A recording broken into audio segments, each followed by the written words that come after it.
Yes, we are live now. Hello friends, this is Vishwas. Welcome to Oxford classes.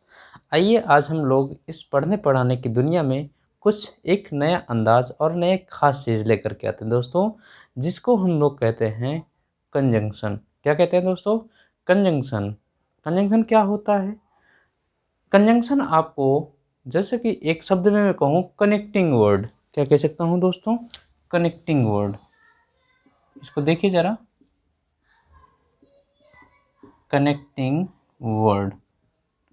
अब ये connect करता है किसी भी शब्द को, एक शब्द में कहेंगे।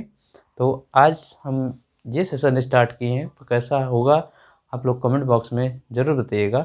देखिए, हम पार्ट्स ऑफ स्पीच के कई सारे सेशन बहुत ही अच्छे से फिनिश किए हैं, तो आप लोग जो अभी तक ना देखें, एडिटर को बहुत ही अच्छा कॉन्सेप्ट मैंने दिया है पिछले वीडियो में, वो आप लोग देखिए। और द हिंदू एडिटोरियल का हमारा सेशन चल रहा है, उसमें हम हर दिन का जो एडिटोरियल का ब्रीफ आपके जो वर्ड होते हैं, वो मैं उनको समराइज़ करके उनका सिनोनिम्स, एंटोनिम्स और पार्ट्स ऑफ स्पीच भी बताते चल रहा हूँ दोस्तों। तो बहुत अच्छा सेशन चल रहा है।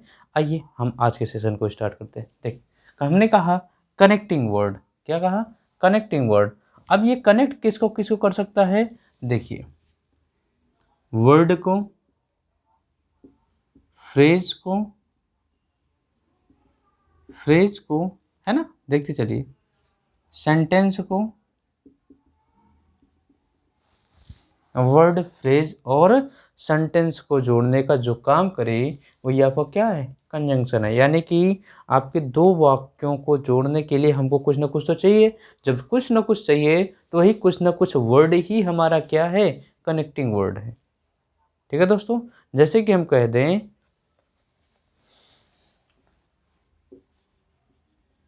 राम एंड श्याम और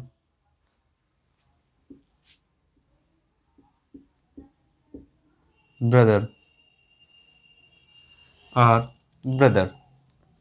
तो यहाँ पर देखिए दोस्तों, राम और श्याम, इन दोनों को जोड़ने के लिए हमने क्या किया? कोई कंजंक्शन यूज़ किया, उस कंजंक्शन को हमने एंड से जोड़ दिया। यानी कि दो वर्ड को, राम और श्याम आर ब्रदर्स। अब ये क्या है? दो शब्द को मैंने जोड़ने का काम किया, किया कि नहीं? दूसरा मैं ले चलता हूँ sentence, she is poor at honest. She is poor at honest, यानी कि वह गरीब है फिर भी ईमानदार है। तो पुअर और हॉनेस्ट, ये दोनों को जोड़ने के लिए हमने कोई कंजंक्शन यूज किया है। क्या यूज किया है? कंजंक्शन यूज किया है। देखिए, यट, यानी कि वह गरीब है फिर भी वह अमीर है, सॉरी, फिर भी वह ईमानदार है। देखिए next word, he had come before the sunset। आपको समझ में आया होगा? ही हैड कम, वह आ चुका था, बिफोर द सनसेट, यानी सूर्य अस्त होने से पहले वो क्या हो चुका था? घर आ चुका था या आ चुका था। तो ये वर्ड क्या है? पहले, जो दो आपके सेंटेंसों को जोड़ने का काम कर रहा है। तो उम्मीद है कि कंजंक्शन यानी कनेक्टिंग वर्ड आपको समझ में आ गया होगा। तो मैं इसको एक ही सेंटेंस में कह सकता हूँ, a word that is connected या which is use to add, words, clause, phrase, sentence is called conjunction. यानी कि यहाँ पर क्लॉज भी कह सकते हैं, क्लॉज कह सकते हैं। ठीक है दोस्तों, ठीक। तो ये आपके कनेक्टिंग वर्ड हुए। आइए चलते हैं, हम आपको ले चलते हैं कि हमारे ये जो, अब यहाँ पर देखिए, हमने एक कंजंक्शन एंड का यूज किया है, एक कंजंक्शन एट का यूज किया है, दूसरा कंजंक्शन बिफोर का यूज किया है।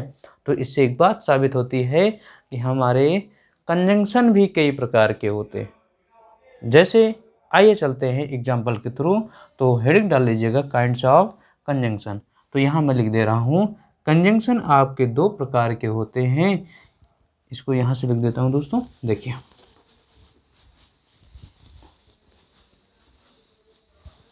कंजंक्शन आपके दो प्रकार के होते हैं। कौन कौन से? कोऑर्डिनेट कंजंक्शन और subordinate conjunction. Coordinate conjunction, subordinate conjunction.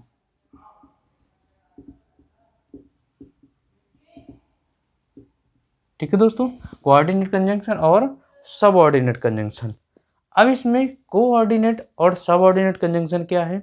Coordinate conjunction वह होता है कि जो आपके समान पदों को जोड़ने का काम करता है। इसी को हिंदी में कहते हैं समानपदीय, समानपदीय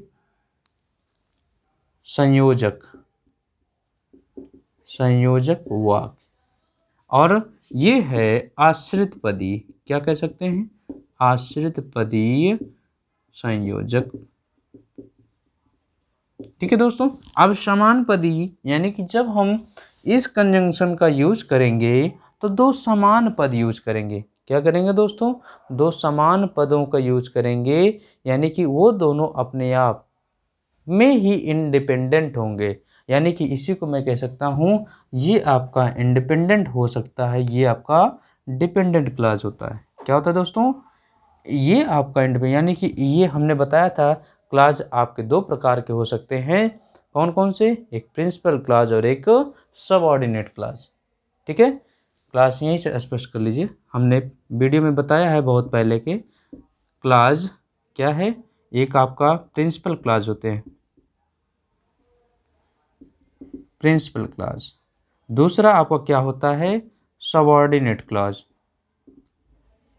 प्रिंसिपल क्लॉज को ही हम इंडिपेंडेंट क्लॉज कहते हैं, इंडिपेंडेंट क्लॉज कहते हैं। सबऑर्डिनेट क्लॉज को डिपेंडेंट क्लॉज कहते हैं, डिपेंडेंट क्लॉज कहते हैं। यानी कि इंडिपेंडेंट क्लॉज क्या है?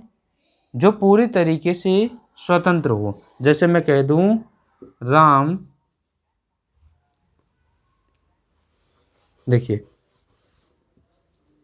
when he came, when he came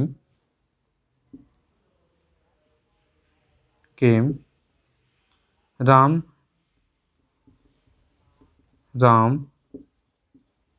had gone, when he came Ram had gone।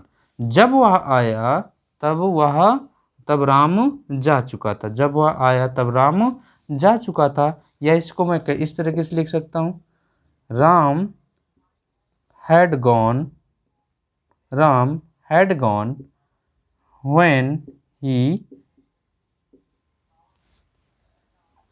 came। अब सेंटेंस आपको समझ आया हो दोस्तों। तो राम had gone, राम जा चुका था, when he came, जब वह आया। तो यहाँ समझिए, अब यहाँ पर एक बात समझिए, मैं इसमें आपका प्रिंसिपल क्लॉज कौन सा है, सबऑर्डिनेट क्लॉज कौन सा है, यहीं से आपको समझ में आएगा धीरे धीरे दोस्तों। प्रिंसिपल क्लॉज कौन सा है, सबऑर्डिनेट क्लॉज कौन सा है, तो स्पष्ट हो रहा है। जरा यहाँ देखिए, ये आपका एक क्लॉज हुआ सब्जेक्ट वर्ब, यहाँ एक क्लॉज हुआ सब्जेक्ट टू, यानी subject one verb one, subject two verb two, ये है। तो यहाँ ये दूसरा क्लॉज है, यहाँ ये पहला क्लॉज है। ठीक है, क्लॉज फर्स्ट इसको हमने नाम दिया और ये क्लॉज सेकंड नाम दिया। ठीक है, अब इस दोनों क्लॉज को जोड़ने का काम कोई ना कोई कंजंक्शन कर रहा है। अब यहाँ ये कनेक्टिंग वर्ड है, तो दो क्लॉजों को जोड़ने का काम कर रहा है।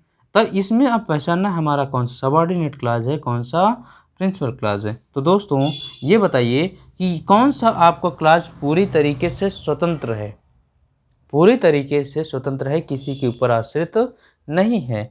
एक मिनट जरा देखिए, मैं इसको थोड़ी देर के लिए हाइड करता हूँ। अब इसको हाइड करिए, जरा इसको पढ़िए। when he came, जब वह आया, when he came, जब वह आया। अब वह आया तो क्या हुआ, कुछ इसके आगे की कहानी स्पष्ट हो रही दोस्तों? नहीं स्पष्ट हो रही है। जब नहीं स्पष्ट हो रहा है तो यानी कि ये क्लॉज किसी न किसी क्लॉज पर क्या होगा, डिपेंड होगा। और जब डिपेंड होगा तो वही क्या होता है, सबऑर्डिनेट होता है, यानी कि किसी के अधीन होकर के काम को करना। ठीक है, तो ये, और ज़रा मैं इसको हाइड करता हूँ, व्हेन से यहाँ तक के लिए हाइड कर दीजिए। इसका अर्थ निकालिए, राम हैड गॉन, राम जा चुका था। तो ये अपने आप में पूरी तरीके से इंडिपेंडेंट है, यानी कि स्वतंत्र है। कहीं इसको किसी प्रकार से आश्रित दिख रहा है, नहीं दिख रहा है दोस्तों। तो ये आपका क्या है, प्रिंसिपल क्लॉज है, और ये आपका क्या है, सबऑर्डिनेट क्लॉज है। तो दोस्तों, एक प्रिंसिपल क्लॉज और सबऑर्डिनेट क्लॉज को जोड़ने का काम एक कनेक्टिंग वर्ड कर रहा है, जो कि कंजंक्शन के नाम से जाना जाता है। चलते हैं, अब यहाँ क्लॉज, प्रिंसिपल और सबऑर्डिनेट क्लॉज आप समझ गए होंगे। अब ये प्रिंसिपल पूरी तरह से स्वतंत्र होगा।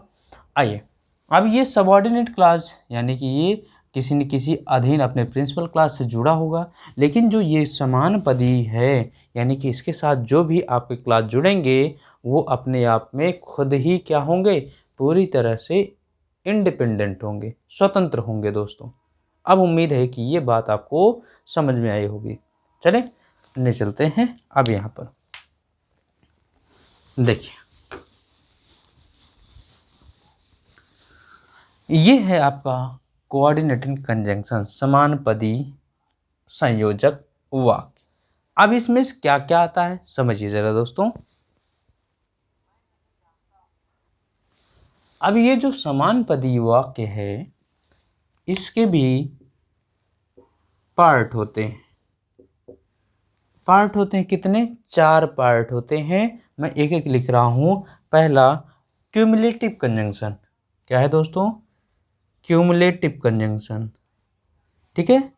दूसरा आपका अल्टरनेटिव कंजंक्शन, अल्टरनेटिव कंजंक्शन।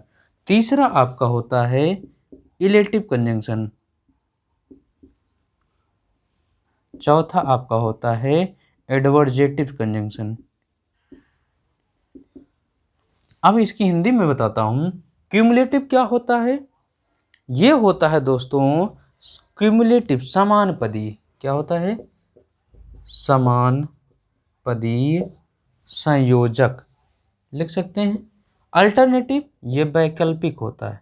क्या होता है, वैकल्पिक संयोजक। इलेटिव होता है ये आपका परिणाम सूचक। क्या होता है, रिजल्ट जो बताते हैं, परिणाम सूचक। एडवर्जेटिव क्या होते हैं, विरोध या फिर विपरीत सूचक वाक्य, विपरीत सूचक वाक्य। ठीक है दोस्तों, तो हमने बताया कंजंक्शन क्या होता है और कंजंक्शन कितने टाइप के होते हैं, कोऑर्डिनेट कंजंक्शन और सबऑर्डिनेट कंजंक्शन। कोऑर्डिनेट कंजंक्शन के 4 पार्ट होते हैं, cumulative conjunction, alternative conjunction, illative conjunction और एडवर्जेटिव कंजंक्शन। क्यूमुलेटिव कंजंक्शन ये समान पदीय वाक्य होते हैं, जिसमें हम समान, हमने अभी जस्ट बताया क्लास के बारे में, तो समानता का भाव प्रकट करेंगे। इसके अंतर्गत कौन कौन से कंजंक्शन आते हैं, नोट कर लीजिएगा जरा दोस्तों।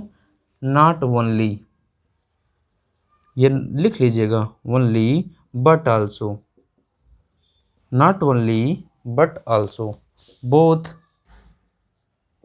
के साथ क्या आता है, देखिए ये कंजंक्शन हमेशा पेयर में रहेंगे। ये क्या है, ये कंजंक्शन जो पेयर वाले होते हैं हमेशा पेयर में रहते हैं, इनका पेयर कभी भी अलग नहीं किया था। मैं इनकी एक इम्पोर्टेंस ही बताऊं दोस्तों, इनका जब पेयर सेम होता है तो एक के बाद, यानी कि जो जब पेयर सेम होगा तो पहले पेयर के बाद जो पार्ट्स ऑफ स्पीच आएगा, उसी पार्ट्स ऑफ स्पीच का प्रयोग दूसरे वाले पेयर के साथ करना चाहिए, अन्यथा सेंटेंस पूरा गलत हो जाता है।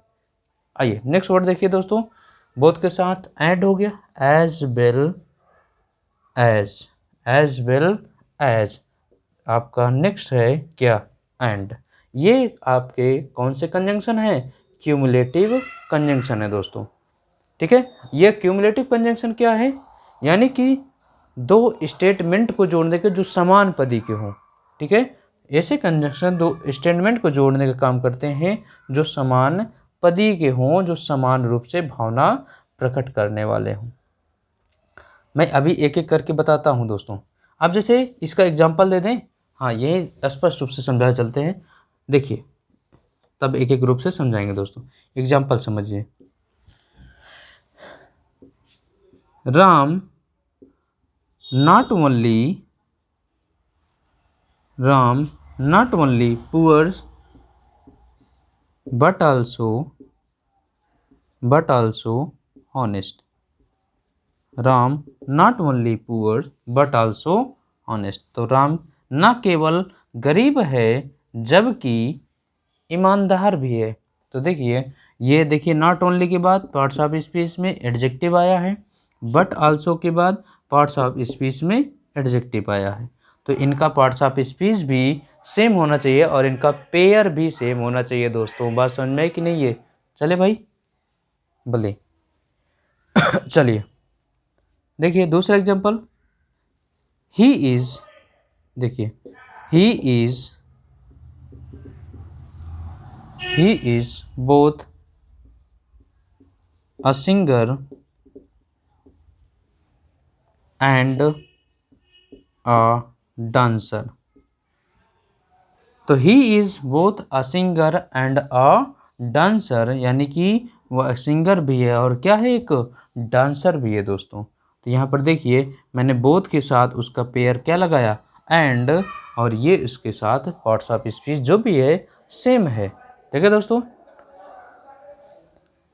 नेक्स्ट देखिए, he went Agra, he went Agra and see, he went Agra and saw the Taj Mahal, Taj महल। तो यहाँ पर देखिए ही वेंट आगरा, वह आगरा गया, एंड मैंने एंड से जोड़ा, सादा ताजमहल, यानी कि भाई अगर मैं चाहूँ तो एंड के बाद कंजंक्शन वो लगा सकता हूँ सब्जेक्ट, लेकिन जब इसी के बारे में बताया है तो मैंने उस कंजंक्शन को थोड़ी देर के लिए हटा दिया। Just not matter, right down here he.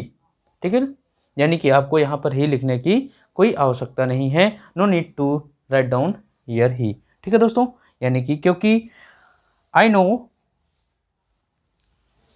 No and is connected to clause, subject is same both clause, यानी कि एंड जो है दो क्लॉज को जोड़ने का काम कर रहा है और उनका सब्जेक्ट क्या है, सेम है। जब सब्जेक्ट सेम है दैट इज कॉमन सब्जेक्ट, और जब कॉमन हुआ तो मैं उसको क्या कर लिया, इसको कॉमन कर लिया, बाकी उसके साथ सारी चीज़ें स्पष्ट कर दी। दोस्तों ये उम्मीद है कि आपको ये समझ में आया होगा, ये आपका क्यूमुलेटिव कंजंक्शन, कि कोई भी किसी के ऊपर डिपेंड नहीं हो रहा है और पूरी तरीके से कोऑर्डिनेट कंजंक्शन का फॉलो हो रहा है दोस्तों। चले आइए चलते हैं, अब हम आप लोगों को ले चलते हैं अल्टरनेटिव कंजंक्शन के पास। किसके पास? Alternative conjunction.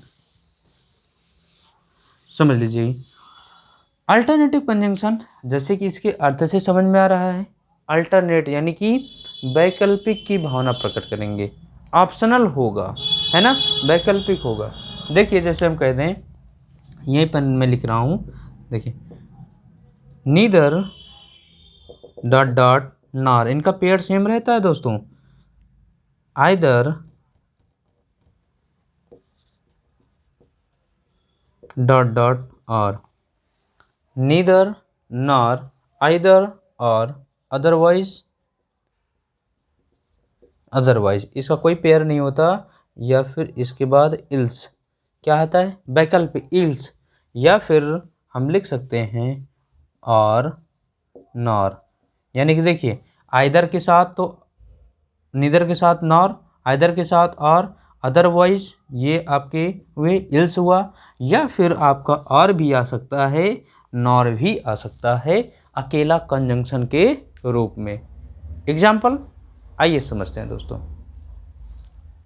देखिए एग्जाम्पल मैं यही स्पष्ट करता हूँ, देखिए you give me a pen और अ पेंसिल,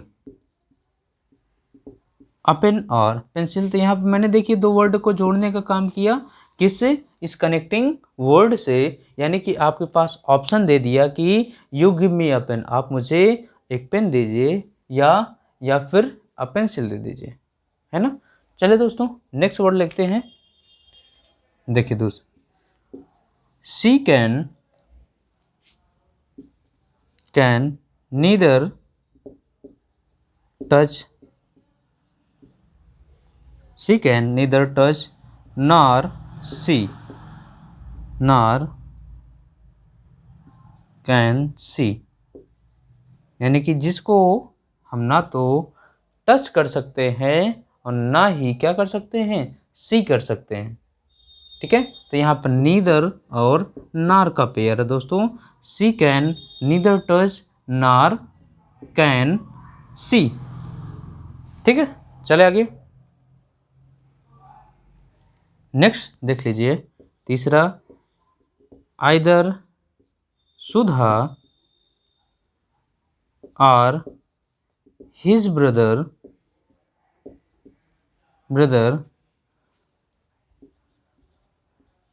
works hard, यानी कि आइदर सुधा और ब्रदर वर्क्स हार्ड, या तो सुधा या तो उसका भाई कठिन परिश्रम करते हैं। ठीक है दोस्तों, तो उम्मीद है कि आपका अल्टरनेटिव जो कंजंक्शन है ये पूरे तरीके से समझ में आया होगा। देखिए, बड़े बड़े सेंटेंसों में वर्ड को पिरोना ये तो आम बात होती है, यानी कि हम पिरो सकते हैं, लेकिन छोटे लॉजिक से बड़े तरफ जाना, ये जो छोटी छोटी गलतियां होती हैं वो ब्लंडर में नहीं बदलती, है ना दोस्तों। तो हम छोटे छोटे सेंटेंसों को शुरुआत करते हैं और आपके जैसे कहते हैं जो है बेसिक से एडवांस की तरफ जाना, यही आपके फंक्शनल ग्रामर का रोल होता है दोस्तों, कि सिंपल टू एडवांस की तरफ जाना। ठीक, चलिए आइए अब हम लोग थोड़ा सा आगे बढ़ते हैं इलेटिव कंजंक्शन की तरफ। किसकी तरफ दोस्तों, इलेटिव कंजंक्शन की तरफ। इलेटिव परिणाम बताने वाले, है ना, जो आपके परिणाम बताने वाले वाक्य होते हैं उनको कहते हैं इलेटिव कंजंक्शन। अब वर्ड को पहचानते हैं कौन आपके परिणाम बताने का काम करते हैं, यही मैं लिख देता हूँ। देखिए दोस्तों, सो देख लीजिए, फॉर, हेंस, ये सब परिणाम बताने वाले वाक्य हैं दोस्तों। Therefore, so for, hence, therefore. आप लोगों को नहीं दिख रहा है क्या है इधर, चलिए देखिए, देखिए मैं यहाँ लिख देता हूँ, एक मिनट,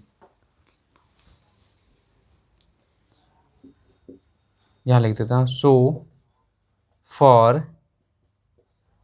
हेंस, देयरफॉर, देन। ये दिख रहा होगा, बोलिए ज़रा।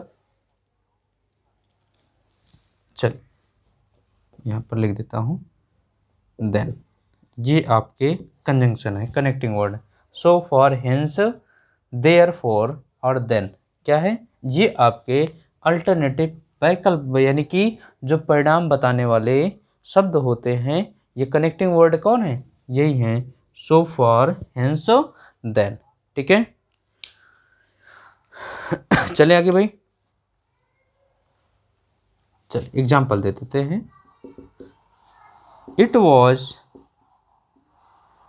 अ lovely day, it was a lovely day, सो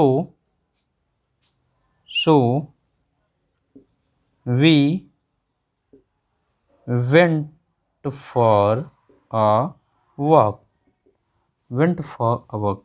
देखिए, it was a lovely day, बहुत ही अच्छा दिन है, बहुत ही शानदार दिन है, इसलिए देखिए परिणाम की, इसलिए अब बहुत ही अच्छा दिन है तो हमको क्या करना चाहिए, परिणाम बता रहा है we went for a walk, यानी कि हमको टहलने जाना चाहिए था, है ना, जाना था। ठीक है दोस्तों, आइए देखिए next example, the Taj Mahal is the Taj Mahal is very beautiful, very famous कह सकता हूँ, ब्यूटीफुल रहने देता हूँ, very famous. So it attracts a lot of people, या a lot of जो है फॉरेनर्स मैं कह सकता हूँ, वो पीपल भी कह सकता हूँ। तो ताजमहल बहुत ही प्रसिद्ध है, इसलिए वो बहुत ही लोगों को क्या करता है, आकर्षित करता है। ठीक है, तो उम्मीद है रिलेटिव कंजंक्शन को आपका एग्जाम्पल पसंद आया होगा और आपको समझ भी आया होगा। बताइए भाई, समझ में आया कि नहीं है? चले आगे, आइए चलते हैं नेक्स्ट। आपका नेक्स्ट एंड लास्ट जो आपका कंजंक्शन बचा हुआ है, एडवर्जेटिव कंजंक्शन। क्या है दोस्तों? एडवर्जेटिव कंजंक्शन। अब ये आपको विरोधाभास यानी कि जो विपरीत अर्थ देंगे, विपरीत अर्थ देने वाले कंजंक्शन कौन कौन से हो सकते हैं देख लीजिए। मैं लिखता हूँ बट, एट, ये सब देते हैं। यानी कि मैं कह दूँ वह कठिन परिश्रम करता है फिर भी पास नहीं होता है। Even he works hard at he is not passed, at he is not passed. ठीक है दोस्तों, आगे स्टिल, आगे यहाँ लिख देता हूँ नेवरदलेस, नेवरदलेस आपका वाइल, वाइल मीन्स होता है जबकि। ठीक है दोस्तों, ठीक। When ever, however, however, when ever, however. देखिए कौन कौन से हैं, but, at, still, nevertheless, while, whenever, however.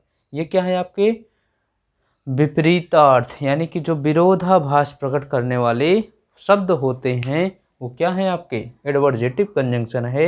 इनके माध्यम से हम दो क्लासों को, दो वर्डों को, दो सेंटेंसों को जोड़ने का काम करते हैं। अभी हम सिर्फ किस पे काम कर रहे हैं, कोऑर्डिनेट कंजंक्शन के जो चार पार्ट हैं, कौन कौन से, क्यूमुलेटिव, अल्टरनेटिव, इलेटिव और एडवर्जेटिव कंजंक्शन पर। तो हमने क्यूमुलेटिव को अच्छे समझा, अल्टरनेटिव को अच्छे समझा, इलेटिव को, उसके बाद अब हमारा ये लास्ट पॉइंट है एडवर्जेटिव कंजंक्शन। आइए इनको एग्जाम्पल से समझते हैं दोस्तों। देखिए देखिए दोस्तों, यहाँ लिख देता हूँ example. He worked hard, he worked hard at he could not succeed, could not succeed। इसको मैं इरेज कर दूं, चलिए, could not succeed।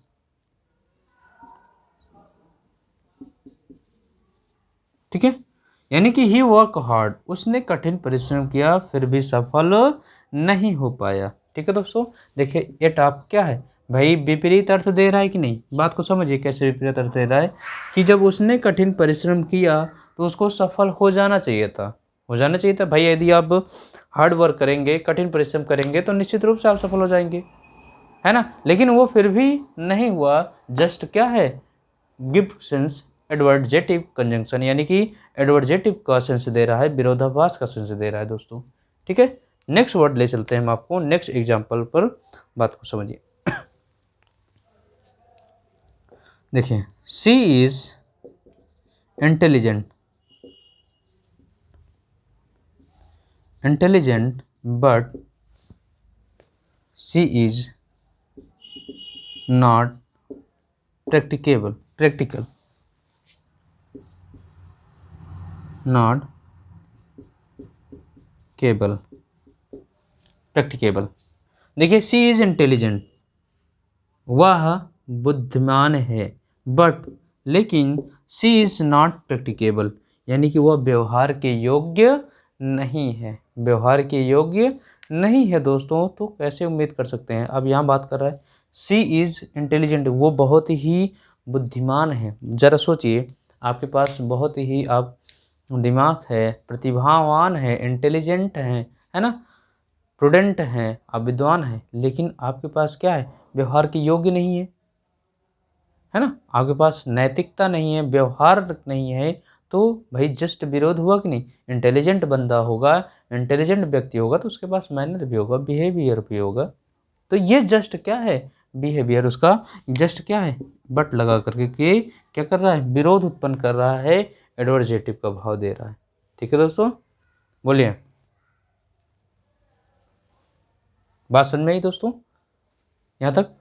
तो ये था सेशन आज का, कि कैसा लगा आप लोग कमेंट बॉक्स में ज़रूर बताइएगा। ये हमने कॉम्युलेटिव, अल्टरनेटिव, इलेटिव और एडवर्जेटिव को अच्छे समझा, और हम नेक्स्ट वीडियो में यानी कल की वीडियो में हम सबऑर्डिनेट कंजंक्शन को देखेंगे कि किस तरीके से ये काम करते हैं।